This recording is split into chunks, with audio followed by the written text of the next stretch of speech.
So I was preparing at first a different topic for this podcast, but now I started thinking about the Christmas story, everything we hear about Jesus and how we hear about his birth from the viewpoint of Mary and Joseph and how everything involved with them. But we very rarely look to think about how all this would have been experienced by Jesus's grandparents, by Saints Anne and Joachim. So this week, what we're going to do is we're going to look at kind of a little bit of their lives and the events in the empire leading up to the time of Christ, to his birth and some of his infancy. So what I'm going to do today is some of the information we get about them comes from a source called the Proto-Evangelium of James. So I'm going to open with a passage from that. In the records of the 12 tribes of Israel was Joachim, a man rich exceedingly, and he brought his offerings double, saying, "There shall be of my superabundance to all the people. There shall be the offering for my forgiveness to the Lord for a propitiation for me. For the great day of the Lord was at hand, and the sons of Israel were bringing their offerings. And there stood over against him Reuben, saying, It is not meet for you to bring your offerings, because you have not made seed in Israel. And Joachim was exceedingly grieved, and went away to the registers of the 12 tribes of the people, saying, I shall see the registers of the 12 tribes of Israel, as to whether I alone have not made seed in Israel. And he searched and found that all the righteous had raised up seed in Israel. And he called to mind the patriarch Abraham, that in the last day God gave him a son Isaac. And Joachim was exceedingly grieved, and did not come into the presence of his wife. But he retired to the desert, and there pitched his tent, and fasted 40 days and 40 nights, saying in himself, I will not go down either for food or for drink, until the Lord my God shall look upon me, and prayer shall be my food and drink. My name is August Klein, and this is the St. Ann Youth Ministry Podcast.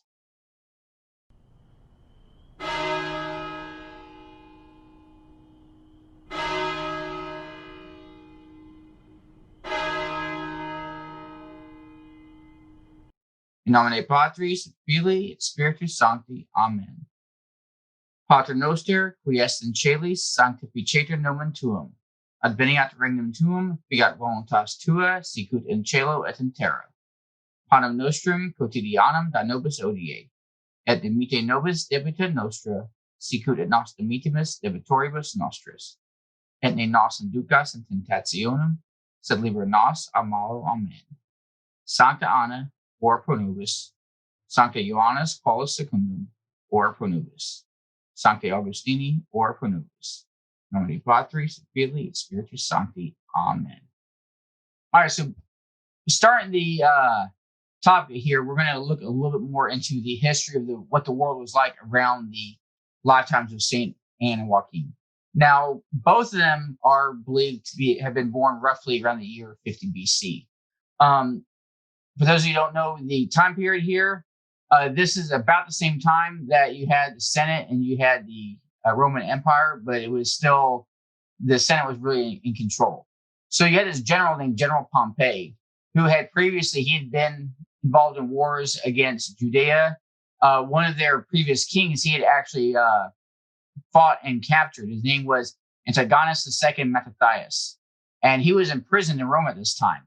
Now, General Pompey accused one of the generals, Julius Caesar, of insubordination. So because of this accusation, Julius Caesar was given the order to abandon his army and to enter Rome to go before the Senate for a trial. Now, this is probably one of the more famous events in history where instead of doing that, Julius Caesar actually enters into Rome with his army. And because of this, General Pompey and the Roman Senate end up fleeing over to Spain. So Julius Caesar takes over the Senate and he declares himself the emperor. And then he leaves a guy who becomes important later on, one of his generals, Mark Antony, in charge in Rome. And he travels to Spain to try and chase Pompey down. Now, Pompey and the Senate then flee to Judea. So at this point, in an effort to get the Judeans help, because General Pompey had defeated the King Antigonus II Mattathias, Julius Caesar had Mark Antony release him and send him back to Judea to try and help gain their support and have them go against Pompey. Now he pursues Pompey, and Pompey is defeated, and then eventually he does escape, but he doesn't have his army anymore, and he is eventually assassinated. And this ends up being what kills General Pompey. That obviously assassination. So Julius Caesar returns to Rome, and he starts ruling as the emperor of Rome. Now, at his time, Judea was still they had their kingship and everything, but they weren't completely autonomous anymore. They had if you read the book of Maccabees back then, they had established an alliance with Rome generations beforehand. And it had evolved into them kind of becoming a client kingdom under the thumb of Rome, especially after General Pompey had to invade because certain things going on.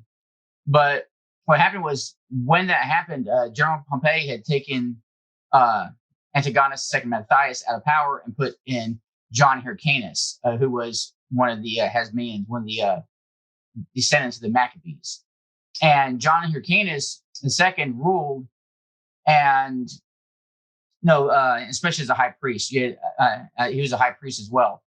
But you had his brother, Antigonus II, believed he was a kind of a puppet of somebody else named Antipater the Idumean.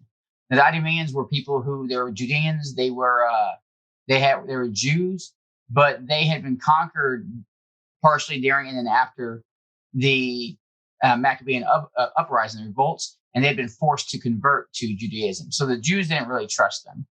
And John Hyrcanus pretty much did whatever Antipater, the Idumean, told him to do. So you ended up having kind of a dynastic war that took place within the Hasmoneans, the descendants of the Maccabees. And not really much happened a whole lot. John Hyrcanus did, for the most part, retain power. But afterwards, after these wars, when Julius Caesar was killed. So if you remember the play, the Death of Julius Caesar by William Shakespeare, and his general history, Julius Caesar is killed in the Senate chamber. And then after he's killed, Mark Antony, Marcus Lepidus, and Octavian, who was Julius Caesar's adopted son, started hunting down everyone who assassinated them. Now, this took a little bit of time, and then afterwards, Antigonus had tried to take back the throne after it had been usurped by John Hyrcanus, and he failed. And what happened was when he tried to do that, he was actually defeated by this guy named Herod. He was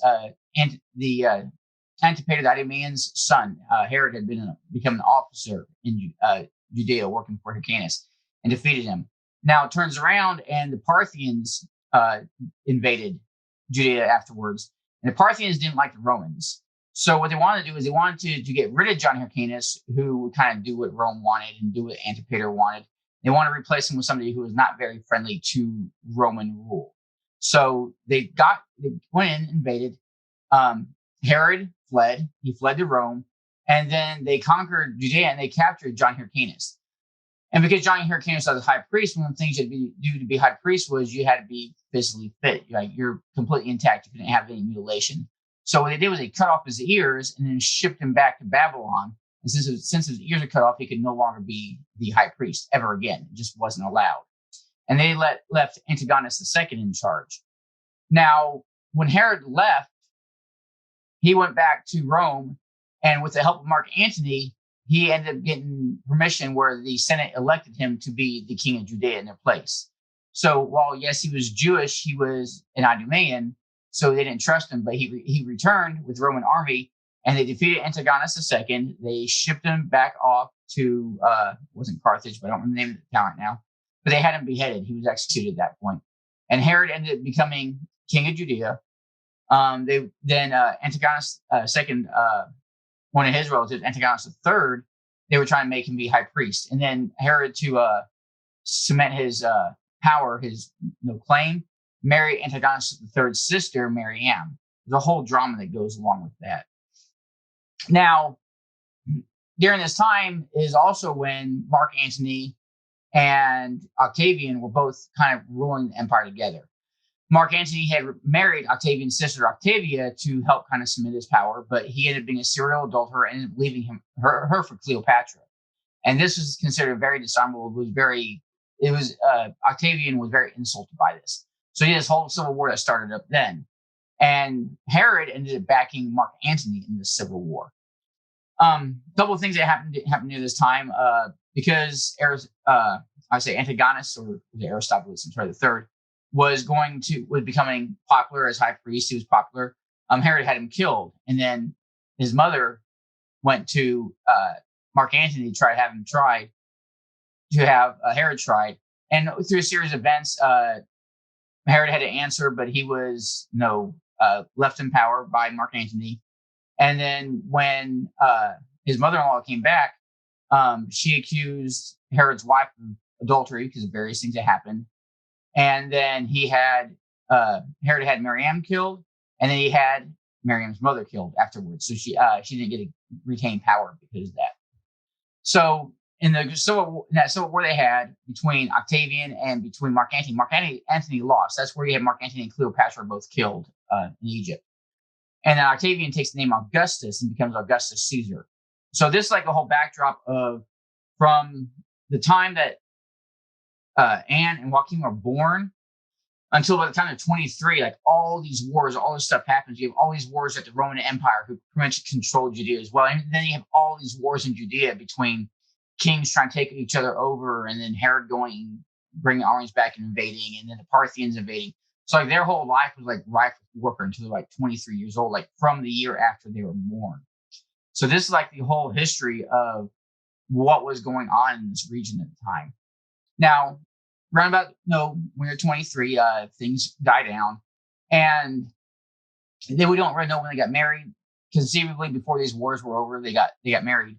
But Anne was from the town of Bethlehem, and then Joachim was from the town of Nazareth. Now he was also known, like it said in the Proto-Evangelium of James, he was known to be rather wealthy. He was very generous with his money, stuff like that.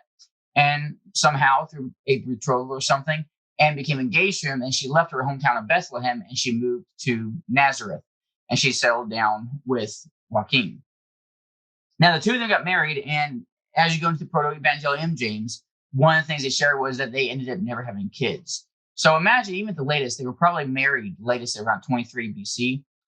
And not when they were 23 years old. And they're practicing the faith. They're both faithful. They observe the laws, the Mosaic laws, but they end up not being able to have children. And they end up being into their 30s. It's probably roughly 31 or 30, when they were 31 or 32, that they end up making one of the trips to Jerusalem for the Passover. And then Joachim is denied his sacrifice. The high priest says that you can't sacrifice children. In the portion we read, it says because he hasn't produced seed, which means he hasn't had children. The not having children was considered a very large, very big sign of God's discontent with you, that he was unhappy with you. That's why he would not have children. And because of this, and because of the fact that Joachim didn't have children, he was very distraught over this. So it says here he went to the desert, into the desert to pray for 40 days and 40 nights. And while there, an angel visited him, telling him that he would have children with his wife. So after this, he gets his flocks, he returns to Anne, find out that Anne had done the same thing because he kind of abruptly left. And Anne ends up praying as well, and she's received by an angel who tells her not only will she conceive a child, but her child will be famous throughout the entire world. The whole world will know about her child for history. The whole of history will know her daughter. So they end up rejoicing, and then Joachim goes back to the temple, and then his sacrifice is accepted, and they both go back home. They go back to Nazareth.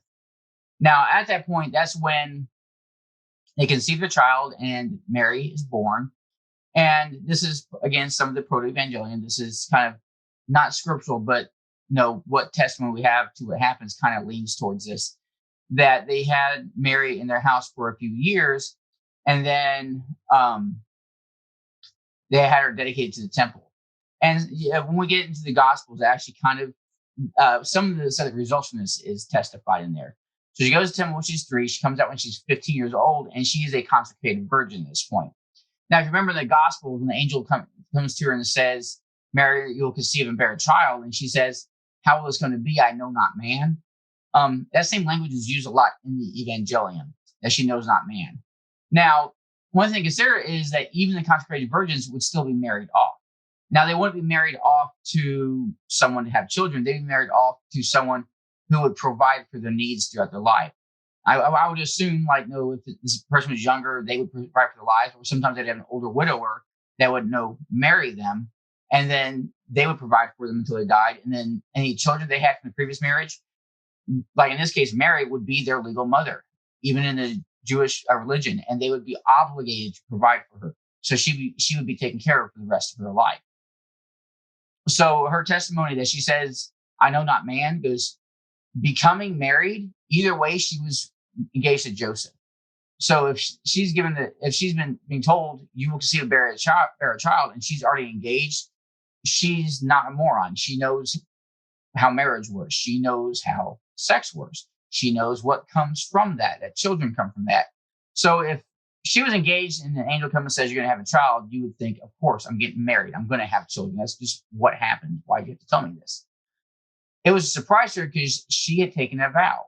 She had no expectations of ever having marital relations. She had no expectations of ever having children. And that was something that was forgotten for her. Now, regardless of what happened, goes St. Anne and Joachim, when they had received Mary back to the house, it would have still been a few years before she was engaged to Joseph. But this is probably a concern of theirs, that the daughter is a consecrated virgin and she's never going to have children. She needs to be provided for because they're not going to always be young enough to take care of her. They're quite a few years older than her. So they had helped probably arrange this marriage, this betrothal with Joseph. If not, the temple helped set that up. But after the betrothal goes, you're there, you have your daughter, she's betrothed to this guy who's upstanding, he's devout, he practices the faith, is very reverent.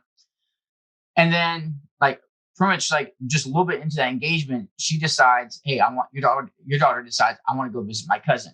Quite a bit older cousin, but they found out that she's pregnant. So she wants to go visit her, and she stays there for 3 months. Now, but what happens is after 3 months, she ends up coming back home, which she would, but now she's pregnant. So there's this big to do there. Goes, your daughter's pregnant, goes, and the law, that what Joseph had swore that he's going to do was going to honor and protect her virginity. And then this happens, and you have several repercussions. One is he could be dishonored, or he could divorce her, but then with a lot of law, she would be stoned to death. She could very easily be killed because of becoming pregnant out of wedlock, and this wasn't forced upon her or anything like that, as far as she's willing to admit. So they end up arranging that Joseph's going to secretly divorce her, and they're going to try and hide that this whole situation happened. But then, not long later, Joseph, your prospective future or current son-in-law, depending on how you viewed how the marriage thing worked at the time, comes back and says that an angel has visited me, and yes, she has conceived without having had any relations. So they get married, and then again, soon after that, what ends up happening is you have Augustus Caesar, who took over not too long ago, orders a census, and he wants to know everyone who's in Judea, or at least Bethlehem. So one thing we know, because at the time the Jews would have to go to their homeland, their town of birth, to register. So Joseph had to return to Bethlehem. This is actually the town that Anne was from as well. Remember we said that earlier. So whether or not she knew of him or there's some sort of reputation, we don't know that. But Mary goes with her husband. While she's pregnant, she goes to Bethlehem. But Joachim is from Nazareth, so Anne stays with her husband in Nazareth. Now imagine that. They go off to Bethlehem, and they go there, and they end up living there for a few years. But then you end up getting word after these few years that King Herod, who had taken power because the Senate, ends up ordering to kill all the children in the area. So Anne and Joachim would have gotten this news, and then nothing else. Goes, Mary and Joseph fled. They fled to Egypt. So all you have is they went to Bethlehem for a few years, and afterwards we get this news that they killed all the children. They think their grandson's probably dead at this point because they don't know. It's not a foregone conclusion that they knew he was the Messiah. They knew anything. They just knew that he was special with everything that's going on. So you have that time that you're worried. Now, fortunately for them, King Herod actually dies not too long after that. And then after his death, that's when Joseph and Mary, they return. And now, though, they return not by themselves, but with their child, the grandson of Anna and Joachim, Jesus Christ of Nazareth. So they end up having the opportunity now, finally, which is very awesome for them, that they actually get to see Jesus Christ grow up. So, like, Anne lived until she was 62, and because of the years, assuming that she was born in 50 BC, she actually lives until Jesus is about 15 years old. And then Joachim lives until he's 64, and Jesus is 17 years old at that point. Now, keeping that in mind, that means it's about Jesus is 15. That's 1380.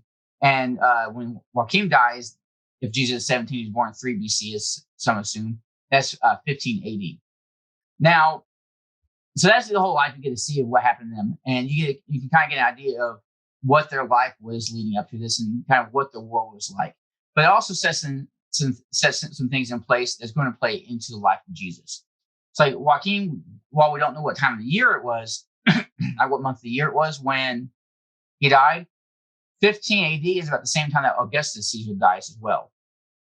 Now, going into the ministry of Jesus went later on, this affects it because Jesus is 17 years old and Augustus Caesar dies. And then immediately afterwards, like he dies in August, within a few, I believe.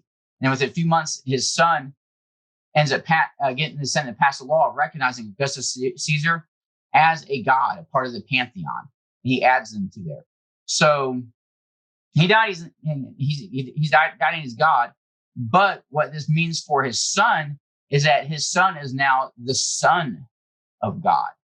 And that's how he presented himself. Was not only was Augustus' son now the emperor, but he's also the son of God.